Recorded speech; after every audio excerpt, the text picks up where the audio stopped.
talaga to sa paborito kong kutkutin, ang sweet and spicy dilis. Pero since hindi ako mahilig sa maanghang, hindi ko na nilagyan ng sili. Napakasimple lang na ingredients nito ha. Dilis, asukal, tubig at food color. First thing first, iprito muna natin tong dilis hanggang sa maging golden brown at crispy. Kapag okay na siya, iset aside muna natin. Next, gagawa naman tayo ng sauce. Isa-isang pan. Ilagay ang tubig at pakuluin. Kapag kakumulo na, idagdag naman natin itong asukal. Halu-haluin hanggang sa matunaw.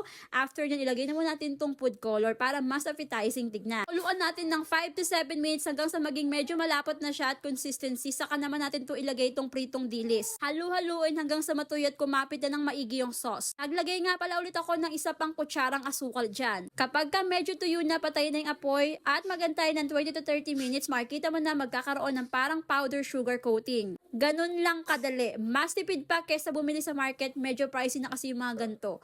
Perfecto pang snack anytime, anywhere. Kaya ano pang inaantay mo, gumawa ka na rin ng sayo.